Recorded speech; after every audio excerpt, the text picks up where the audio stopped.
All right, we're rolling. Well, hello everyone. Welcome to our winter ECE virtual town hall. We're so delighted that you've joined us today. And for those of you I haven't had the pleasure of meeting, I'll introduce myself to start off with. I'm Susan Hagness. I serve as the department chair of electrical and computer engineering here. And while we're getting just a few more people in from the waiting room, I want to invite all of our alumni to go into the chat in your Zoom window and please let us know where are you joining us from and when did you earn your degree from UW-Madison? We'd love to know where everybody's coming in from. So just take a moment to do that. I'll also use this as an opportunity to remind you all that if you don't yet follow us on LinkedIn, please do so if you're on LinkedIn, if you have an account and if you're active there. So on this slide, I've got a reminder of where you can find us on LinkedIn. So please do that. And then finally, our tradition is to provide a QR code that takes you directly to a friendly Google form where you can share with us how would you like to engage with us as a department. You know, our alumni are so valuable to us in a variety of forms of support. And so if you're interested in learning more about how you can further help us in our mission through a wonderful partnership with our alumni, take a quick photo of that QR code, follow that to our Google form. Let us know what you think in terms of the options that are laid out there. And then one of our wonderful administrative staff members will follow up with you to learn more. So I encourage you to grab that QR code. So let's see where people are coming in from. We've got some local folks from Wisconsin. So everyone who's joining us from Wisconsin knows what gloriously cold weather we're having right now. I see some Bay Area, Albuquerque, New Mexico, more California, lots of Wisconsin. That's great. And we have somebody joining us from Bangalore, India. Welcome. Thank you for joining us in a very different time zone. Um, so Richmond, continue to let us. Virginia. Virginia, wonderful. Thank you, Dick. Great to see you. All right, well, I'm going to go ahead and stop sharing so that I can do a very important introduction. But I will bring back a slide that has the QR code and a reminder about the LinkedIn page. So let me stop sharing. All right, so again, a very warm welcome to you all. I see so many familiar names and some faces here for those of you that have your camera on. We're thrilled you're joining us. And this is a really special town hall because it's my great pleasure to introduce our 10th Dean of the College of Engineering at UW-Madison, Devesh Ranjan. And for those of you who haven't yet had a chance to meet him, um, he joined us this past summer. So he's just passed his 6 month mark. And I can say it's been an absolute pleasure to partner with him in our mission here in the College of Engineering. He joined us from one of the top mechanical engineering departments in the country, and in fact, one of the top engineering colleges in the country. He came to us from Georgia Tech. But he's no stranger to UW-Madison because he was a graduate student here at UW-Madison Mechanical Engineering. And so this is really a homecoming for him.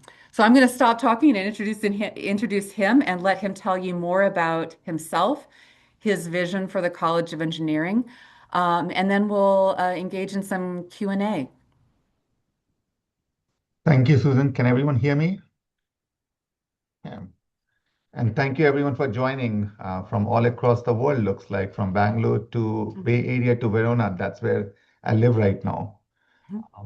So I'm really excited. Even though it's a cold day, I feel very warm. And the warmth comes from all the alumni here on that screen. It's like when I see all the people who have shaped the world to be here helping us think bigger, I get really excited. So as Susan was mentioning, that I am a graduate from here, so I bleed red. But I also joke like somebody, if they said they don't bleed red, they should see my wife, who's a doctor. So because I think if it's not bleeding red, then it's a wrong thing going on. But I'm really excited about an opportunity, to come back and serve the alma mater in the new capacity. And as Susan was mentioning, I think I've survived 6 months. I say survive because you come to a new place, you have a lot of excitement, you want to do things, But also at the same time, I came in this new role, not knowing what's gonna be happening outside of my own capacity to make changes. And that's where I took a step back and I was trying to figure out where do we want to go together, what we want to do as a school, as a college, as a university together. So I'll give you just a quick snippets of what I have done over the last 6 months. And one of those things was collecting a lot of steps walking across campus. Uh, so in the summer when I joined, I really started getting to know the place and getting to know people. So I've spent a lot of time meeting faculty, staff, student, alumni across the state and country, really talking to them about what inspire them, what they think about we should be doing, what we have not done, what they thought we should be thinking about as our DNA moving forward. And I'm really proud to say that every person I talked to, they said one thing which really true, even I know from personally, that walking on this campus really changed their life, really changed their trajectory of what they're doing right now. And that was a consistent message I heard from every alumni, every student who's currently like, oh, this was my dream school. I wanted to come here. I'm so proud to be here. So I feel very excited about those things when I heard from our alumni as well as our current student. When I talked to our faculty, and I knew that we have outstanding faculty, but in just 6 months, I think they have probably got 400, 500 awards. Every now and then, every EC faculty I meet, oh, you got another award. So these awards are not just, a society award. These are really some big awards. And I'll just mention one is on campus. We this year won the first engineering program to have a MacArthur Genius Award. And these are really outstanding thing in the college. We have several of the PKS award in ECE. And just to give you, I walked around and I met a new faculty member. He is walking into his first year and has a DOE Early Career Award. These are some prestigious awards which our faculty are getting. And if you have not seen, I'm gonna embarrass Susan. She just won a very big award from her society. So I get to work with some of the rock star faculty. Yes, let's give a round of applause to Susan. Absolutely phenomenal. And then I look at my staff, and I'll say I have probably one of the best staff on campus because they are truly driven towards the mission. So over the last 6 months, I've seen the energy, and if you have met me in person, you know I'm very energetic. Only a couple of my kids can give me a run for the money, but I like to really think about if we have so much capacity to do bigger things and capacitance, how are we gonna grow and serve the campus, serve our state, serve our country moving forward, and that's what I'm really looking forward to share some of the thoughts what's happening. I'm going to take one more minute and I give you in my 6 months, my proudest moment so far. My proudest moment of the best day on campus was September 2nd of last year. That day, we welcomed the largest engineering class, freshman class, in the history of our college. So 1,530 students, 1523, 24, they walked on this campus with the dream to make a difference in the world. And I was really proud to see the energy level in that group. So I put a link at the top. If you want to know what they will do, they will pass through an absolutely magical place on this campus, which we are building together. That's the new building for College of Engineering. It's a Levy Engineering Center. And if you look at that one, there is a live feed. So that live feed will give you what the current progress are happening in that building. And we're really excited about where we're going to move forward in the next 5 years. And I'm very happy to answer any question. I know it's being recorded, so I calculated my how many years I've been married. So that question I know exactly by heart in case my wife sees this. All right, so you're welcome to drop a question into the chat or you can raise your hand. I'll also go to the questions that were submitted in advance while you're thinking about what kind of questions you'd like to ask Dean Ranjan. So I'll start off with a question that came in from James Arnold, who asked,